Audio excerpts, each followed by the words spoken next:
Bismillahirrahmanirrahim. Assalamualaikum warahmatullahi wabarakatuh. Alhamdulillahirabbil alamin. Allahumma shalli ala Muhammad wa ala ali Muhammad. Amma ba'd. Ikhwani fid din, rahimani wa rahimakumullah. Pada kesempatan kali ini kita bacakan kitab Sirah Nabawiyah, yaitu sampai pada judul Perang Ji'amar. Ibnu Ishaq berkata, sekembalinya dari perang Sawik, Rasulullah SAW tinggal di Madinah pada sebagian bulan Zulhijjah atau hampir sebulan penuh. Lalu pergi ke Najd untuk memerangi orang-orang Ghatafan. Itulah yang dinamakan perang Ji'amar. Rasulullah SAW menunjuk Utsman bin Affan sebagai imam di Madinah untuk sementara waktu. Sebagaimana hal ini dituturkan oleh Ibnu Hisham.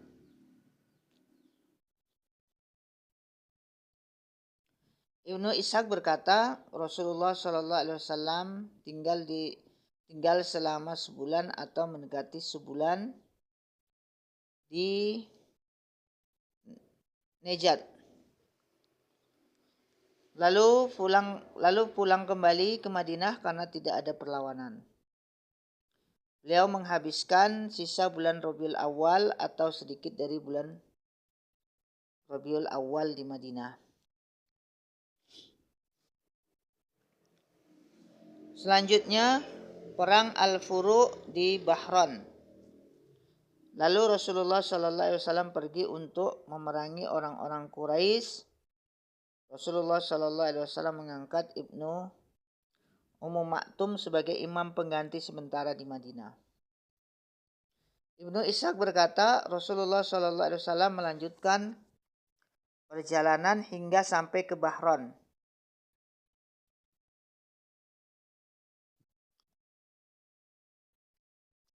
Satu kawasan pertambangan di Hijaz dari Arab Al-Furu. Beliau menetap selama bulan Rabiul Akhir dan Jumadil Ula di kawasan. Setelah itu kembali pulang ke Madinah karena tiada perlawanan. Selanjutnya pembahasan tentang Bani Qainuqa. Ibnu Ishaq berkata, di tengah-tengah perang Rasulullah SAW di atas terjadilah insiden Bani Qainuqa. Insiden Bani Qainuqa terjadi saat Rasulullah SAW menghimpun orang-orang Yahudi di pasar Bani Qainuqa.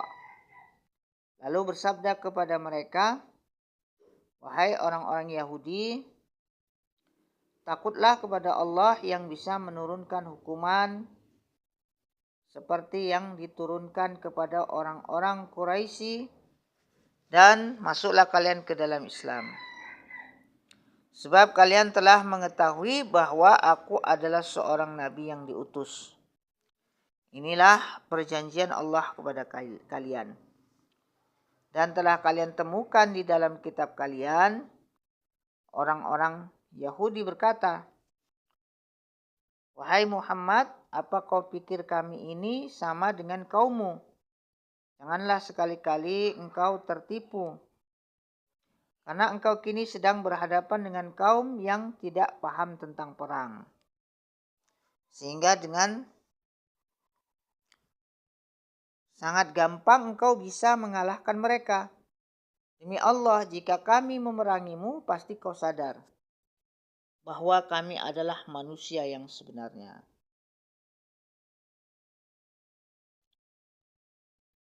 Kemudian Ibnu Ishaq berkata, mantan budak keluarga Bani Yazid bin Sabit berkata kepadanya dari Sa'id bin Jubair atau dari Ikrimah.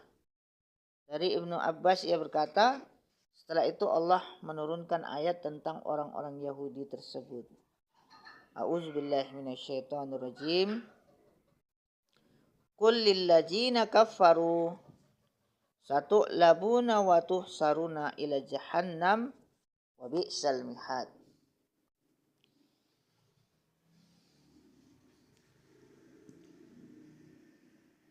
Qad kana lakum ayatun fi fi'ataini altaqata fi'atun tuqatilu fisabilillahi wa ukhra kafiratun yarawnahum mislaihim ra'yal ain wallahu yu'ayyidu binasrihi mayyasha. Inna fi dzalika la ibratan li ulil absar. Yuyyina lin-nasi hubus sahawati minan nisa'i wal banina wal qanatiril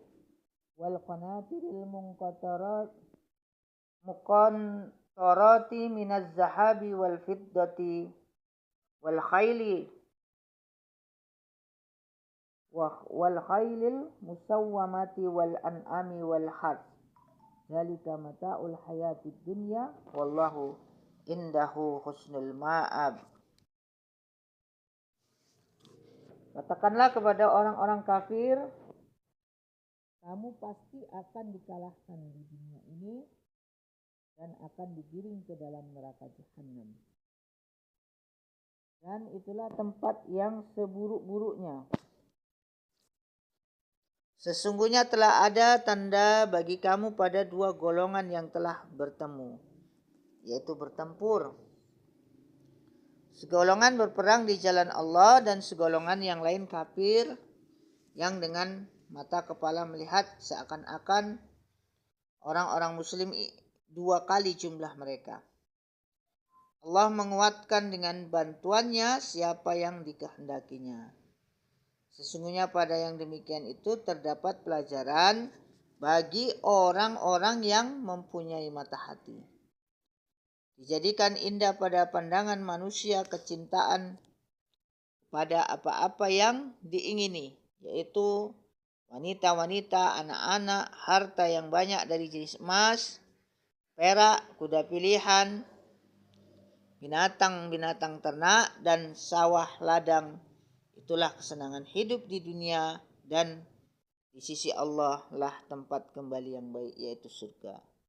Quran Surah Ali Imran ayat 12 sampai dengan 14. Ikhwani fiddin,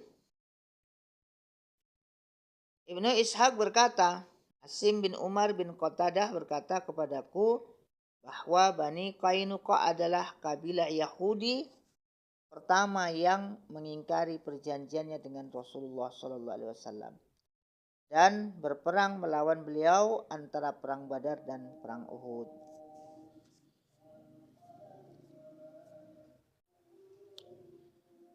Ibnu Hisham berkata, Abdullah bin Ja'far bin Al-Miswar bin Makaramah berkata bahwa Abu Aun berkata, penyebab terjadinya perang Bani Qainuqa ialah seorang wanita Arab datang membawa barang dagangannya untuk dijual di pasar Bani Qainuqa.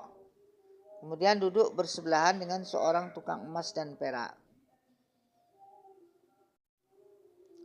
Orang-orang Yahudi meminta wanita Arab tersebut menyingkap wajahnya, tapi wanita itu menolak permintaan mereka. Tukang emas mendekat ke ujung pakaian wanita tadi dan mengikatnya ke punggungnya. Saat wanita Arab tadi berdiri, maka tersingkaplah auratnya dan orang-orang Yahudi pun tertawa terbahak-bahak menyaksikan peristiwa tersebut. Mendapatkan perlakuan keji seperti itu, wanita Arab tadi berteriak kencang. Maka salah seorang dari kaum muslimin melompat ke tukang emas Yahudi itu lalu membunuhnya.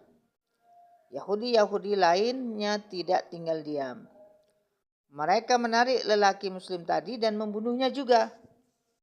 Akibat peristiwa tersebut, keluarga lelaki muslim yang dibunuh berteriak memanggil kaum muslimin seraya menyebutkan aksi kurang ajar orang-orang Yahudi.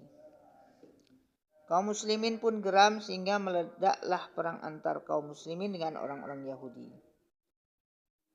Ikhwani fiddin, Ibnu Ishaq berkata, Asim bin Umar bin Qatadah berkata kepadaku, maka Rasulullah SAW lalu mengepung orang-orang Yahudi Bani Qainuqa hingga akhirnya mereka menerima keputusannya.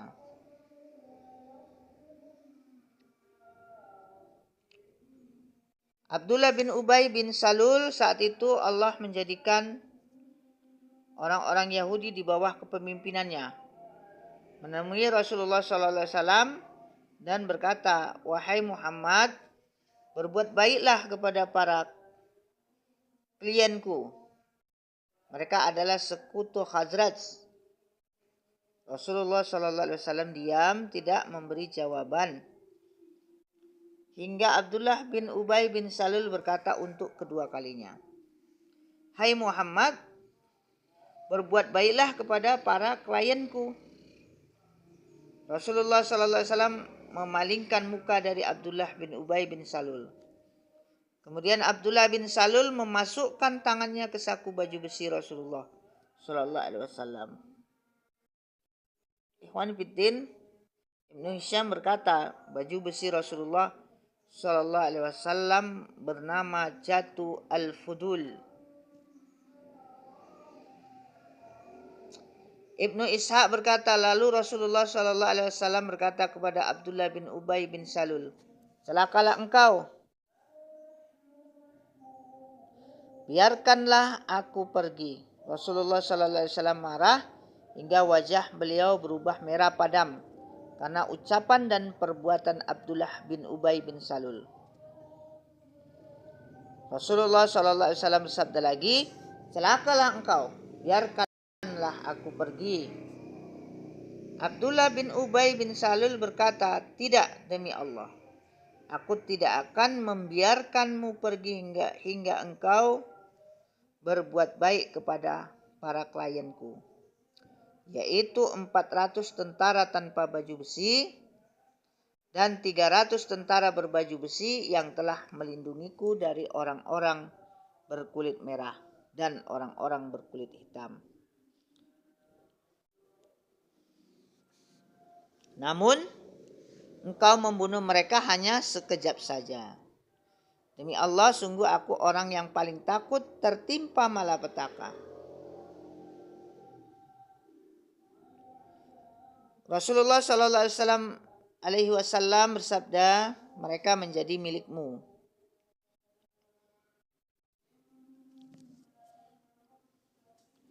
Ikhwani fiddin rahimani wa rahimakumullah. Ibnu Hisham berkata, pada saat Rasulullah SAW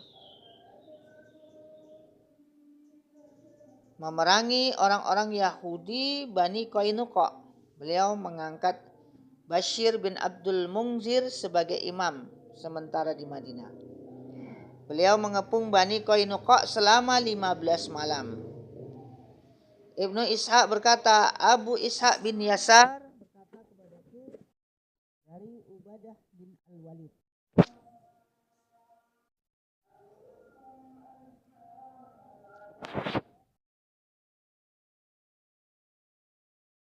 dari Ubadah bin Al-Walid bin Ubadah bin As-Samit yang berkata,